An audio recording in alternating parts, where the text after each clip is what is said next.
Tea Life Hacker here. What's up? So, while you're on my channel, please like and subscribe. Thank you. Love you guys. Let's go into how to help children manage their emotions. Part 2. Because part 1 is in the description box below in the link. Click that. Thank you. Love you guys. Alright, so this video is also gonna be the mix of, integration of my personal childhood experiences and in working with the kids, the clinic and school setting for me as an occupational therapy student, and the evidence-based research. Mixing that all together is a brilliant idea. Thank you. So, toot my own horn. Alright, let's get into it. We're gonna start, this video is going to be a lot about how emotional dysregulation affects you developmentally. So, emotional dysregulation, to get all those like vocab words out, emotional dysregulation, when I say that, it means having difficulty managing your emotions, whether that be excitement, anxiety, fear, stuff like that. Many times by difficulty, I mean, or usually it tends to be seen as a child yelling, screaming, crying, all of this uncontrollably, and they don't really understand why they're doing it either. Not smashing things, but like slamming things or throwing things, pushing things off the table, knocking things off. I've seen all of that, and there's much more. But the thing I really want to emphasize, and that I emphasized in the last video too, and I'll be emphasizing in all of the videos, all parts of this, is that emotional dysregulation often happens because kids aren't able to express themselves.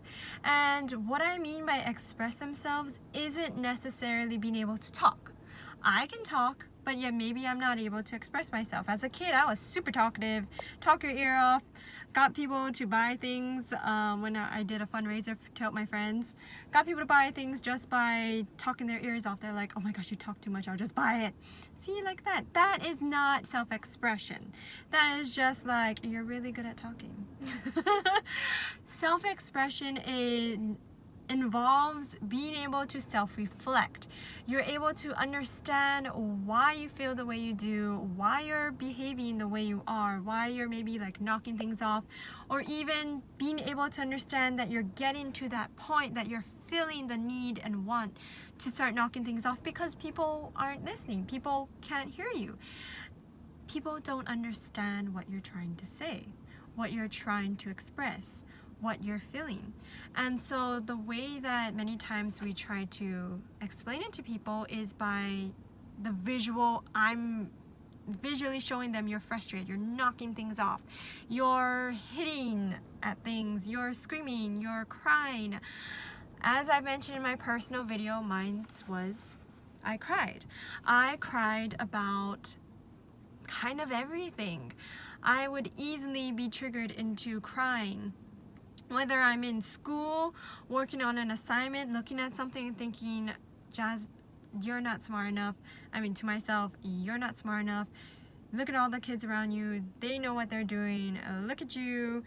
And where did that get me? That got me to be stuck in my head and not get my assignment done because I'm too busy worrying about an anxiety stuff over other kids, over they're better than me and I'm not good, and that just plummets my skills and potential even more. And so that's the thing with how this will get us now into how emotional dysregulation affects us and how you can understand that. In evidence, in research, it shows that emotional dysregulation can lead to difficulty with academics, social skills development, interpersonal skills, behavior management. It can result in problems everywhere, in family and relationships, everywhere, in every aspect of the child's life, and thus in the parents, in the family's life dynamics, because there's stress, there's tension. So how to understand all of this? Why our grades are bad, or why kids' grades end up not good, is because what I just shared with you guys. I was stuck in my own head.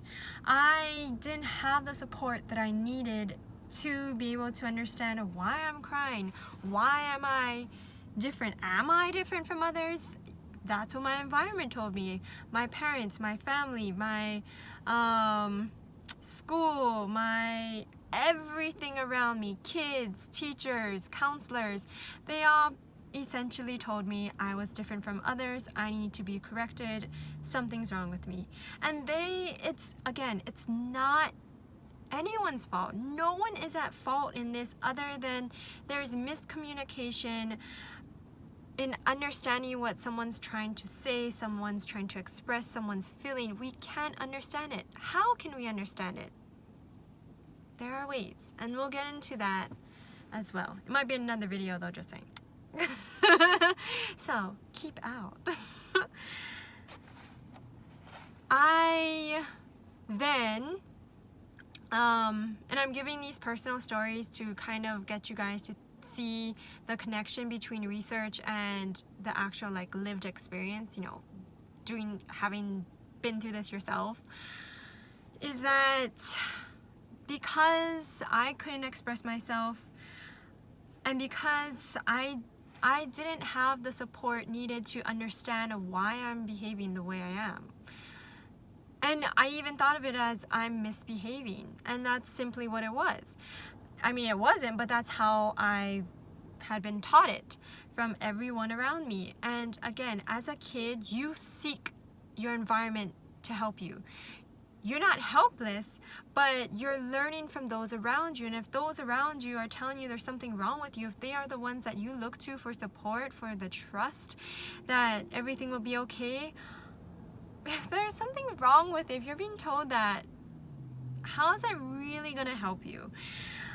So, and I keep going through this over and over because it's really true that you as a parent, as a teacher, as the family, as a sibling, as friends, what have you, you are, I want to say you're fortunate to have gone through all this experience, but not everyone is able to. But many times we have more of the cognitive development enough that we can understand the importance of seeing through someone else's perspective, what's really going on with them. And so, again, I had in school I did good in my grades, but not without pain and suffering for myself, for my family, and I'm so sorry to my family to have to go through that, because they didn't understand what was going on, and it makes sense. It's hard to understand if your child's not able to say it out loud and communicate it, and especially if your culture, your own upbringing as a parent is totally different, different generation, different, maybe your family were immigrants and they moved to another country, and so they're still getting accustomed and acclimated to the new culture, assimilated everything. The way that you're gonna receive parenting can be so different from someone else. And for me, my parents, my family prided themselves on education and staying within the social norms, not standing out, and respecting others by being nice. So I didn't understand at all and kind of learned to people please. I very much fell into people pleasing, I didn't do drugs though. I mean, I was like that. What was it? Ella Enchanted? Ella Enchanted? The Anne Hathaway actress, when she was playing that character where she would say yes to everything and she couldn't lie. That was me, because I fell into that people pleasing where I had to do everything that people asked me because I wanted to make them happy. I didn't know what my own happiness was. It was too hard to find because I hadn't been taught that. So I did whatever I was told, and because of that, it stopped me from becoming what I really can be. And so honestly, people had told me back in, this had carried out, this me people pleasing had carried out all the way into college. And granted, this started in middle school, so it carried out all the way into college. I had been very much like, I'll do things even if I really, really didn't want to, even if it had subjected me to bad grades because I had to give up time to study to go help someone else. I actually hated myself for doing that, but I didn't know how to not do it because I kind of became taught that you do things for others. You make them happy. My family was happy that I was not crying anymore. Great. My family didn't kick me out of the house or lock me out of the house because I stopped crying. Great. So a lot of things, and I started making friends because I didn't cry anymore, and people were like, okay, she sounds normal.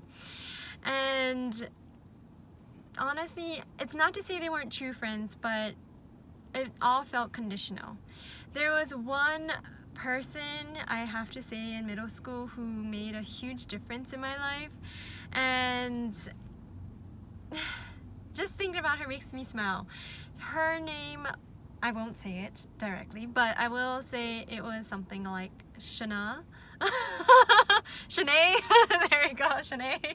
And even in the times when I was crying a lot, see, I was gonna say crybaby because that's what I was taught I was. All the kids would call me a crybaby, and yeah. So I was even when I was in a crybaby. When I was in ukulele class and crying because I didn't know how to use the ukulele and everyone was much more advanced than I was. And granted, I had just moved to this middle school in the middle of the semester happening, so I had come later than everyone else and I was getting used to it. So they had already started school. I hadn't started until much later because I was moving from another school.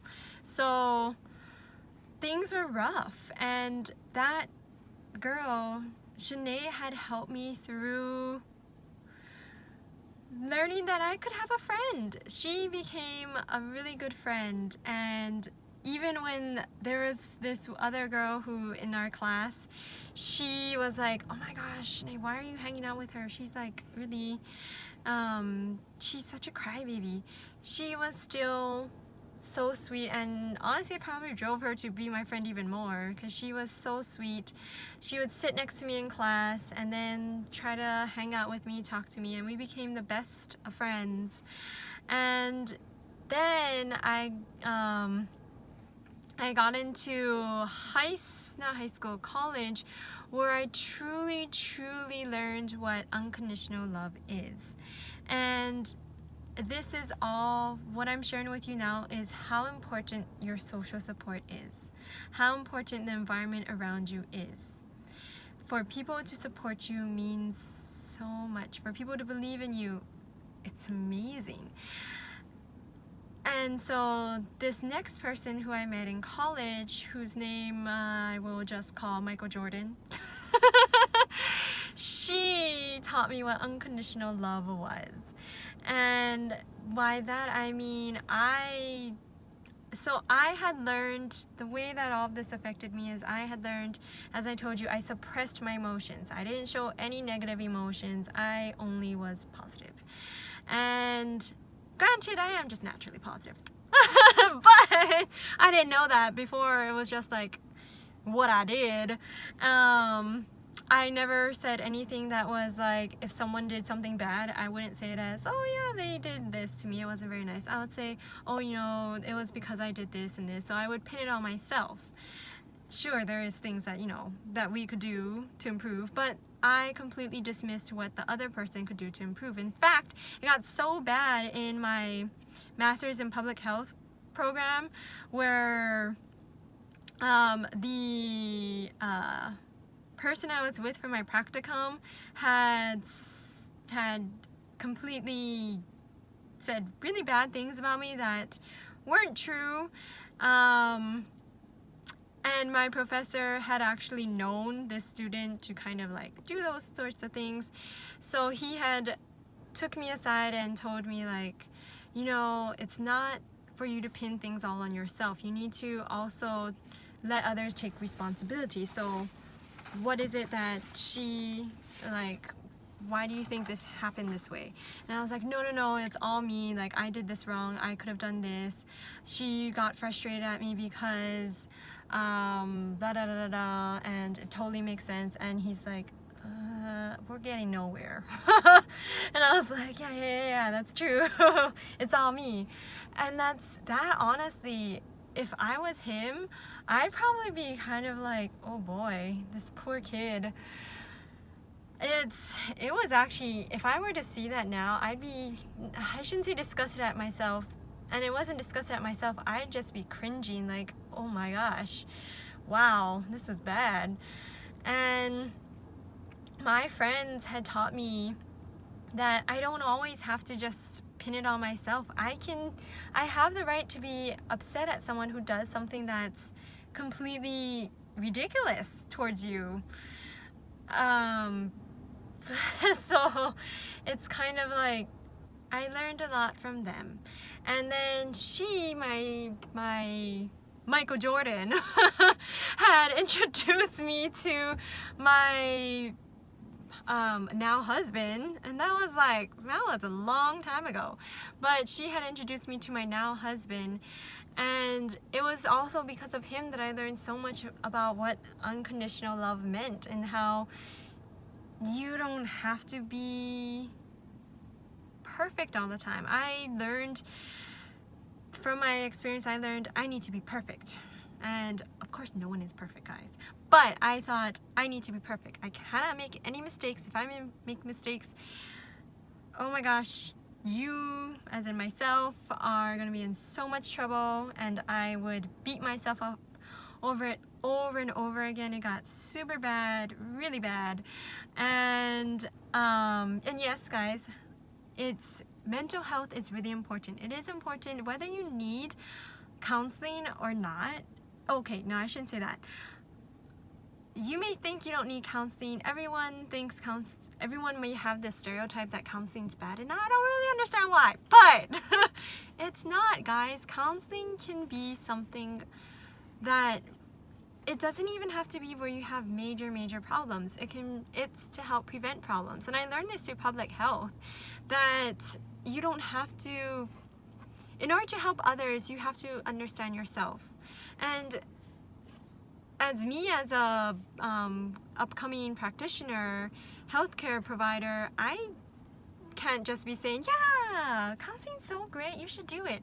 I need to actually know what counseling is by, well, seeing the patient perspective. And so I did that, and it did teach me, granted